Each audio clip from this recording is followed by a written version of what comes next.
Howdy folks, it's your old buddy Brian back here with another episode of Boss Builds, where if you've been following along, you know I'm building the 1/9 scale dragon kit of the Incredible Hulk from the Avengers.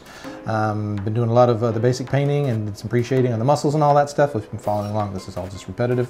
But I've finally gotten down to doing the face, the basic detail painting, and the last time I was actually, a couple nights ago, able to do some more final shading and detail painting on the face, and this is where I'm at as of today. I did some dry brushing and picked out some of the wrinkles and folds on his face with some darker colors, and I'm pretty happy with where I'm at with his face right now. I'm almost considering myself to be done with the basic painting of the face. I'm still going to do some overall weathering. You can see his hair there, a touch of gray the old boy has here. If you look at the reference photos, just like Mark Ruffalo, Mark, if you're out there, give us an email and let us know how you pronounce your name. I'm sure many people know, I just don't. Redid his teeth a little bit with some different, more hopefully teeth-looking colored whites. I added a little Tamiya Desert Yellow to the white to get it to make it a little more realistic. Hopefully, they still look a little bright, so I'll probably need to knock those down. So basically, what I did again was just dry brushing. Oh, before I get to that though, let's compare. Let's compare to the pre-painted Hulk from Dragon, which I think is very well done for a mass-produced pre-painted figure. But I don't know, what do you guys think, guys and gals out there, figure building land? I think mine is, well, the pre-painted one from Dragon is a little cleaner, particularly the eyes. They really did a good job on the accuracy of the shapes of the eyes and all. But I think the overall impression, I'm kind of thinking this guy looks a little more realistic, but hey, you make the call. Yeah, I'm just building this thing here. I'm doing it the way I like to do it and getting the results that hopefully I will be satisfied with. But yeah, so far, yeah, I'm liking the overall color. I'm liking the look of the face here. It looks a little more realistic than the Dragon one, if you want to check their back positions here. Don't know if you can see both of those there. The hair looks pretty much almost the same. They went a little lighter on the on their dry brushing. They went a little heavier, but I'm not done yet. So yeah, I don't know. Vote in now. Who's winning, Dragon or Brian? I hope you vote for me. But anyway, let's talk about what I did a little bit. First of all, we'll talk about the hair, and draw your attention down here, as the Hulk is good at drawing attention. I don't know if you want to see the table closely. I started, as I said last time, with just the Gunze aqueous. These are all water-based aqueous colors. Did a base coat, just brush painted, flat black, his eyebrows, his hair, and everything. A lot of people wrote in and saying, hey, you know, the Hulk's got green hair and green teeth and green everything, green blood, he's green.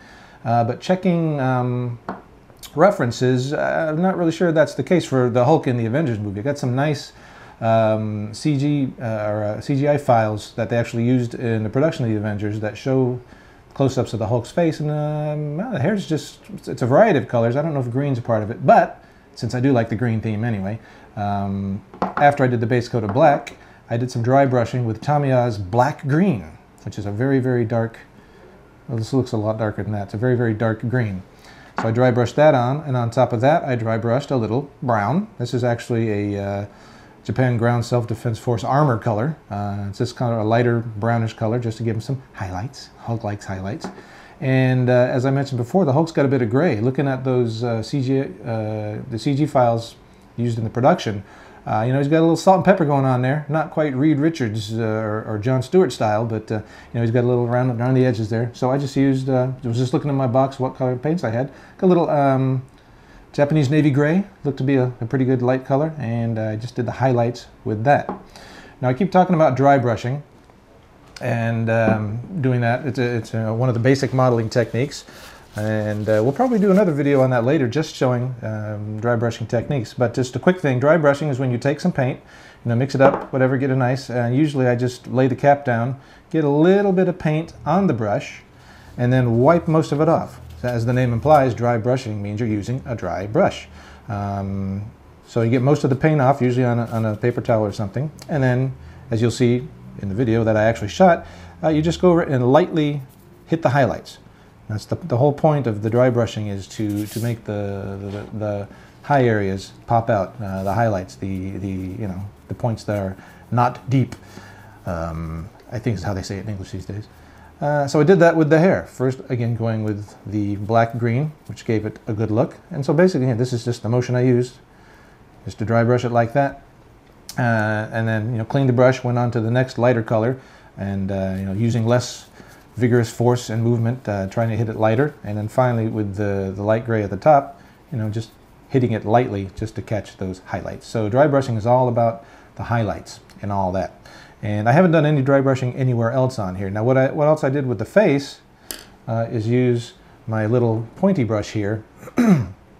And I actually found an old bottle of NATO Black, which is a Tamiya aqueous color, and I just added a lot of thinner to it to make pretty much a wash, sort of a grayish black wash. And then I just went in here, and I don't think I shot video of this at home, and just went into all these creases on his face just to increase the shadows, even around the lips. I gave him kind of a lippy look there, kind of darkened up the lips a little bit. So I used that technique to go around there. Also went around his fingernails, which might be a little overdone. You can only see his thumbnails here. Went on there and darkened those up. Even hit his little Hulk nipples because, they're a little darker than the rest of it. I hope that's not overstated because, you don't want to draw too much attention to Hulk nipples, but they are there and we can't ignore them. So yeah, went around, picked out some different spots. Didn't do the ears. So that's basically, excuse me, that's basically all I did with the face. And as I said, aside from the overall weathering I'm going to do to make him look a little dusty and grungy, I'm calling the face pretty much done. Excuse me, pollen and all that. So what else I did, the other things I did is similar to what I did with his hands. I picked out his toenails on there to make them stand out a little bit more. Hopefully it doesn't look like he's got too much of a professional pedicure there, but just give him a little distinctive look so it's not just all one color, which hands and feet usually aren't. So there, and again, there's no weathering done on this yet. I'll do some darker washes and things like that on there. Excuse me. And the last thing I did is I started a little bit of work on the pants, which I'm actually almost considering myself done with.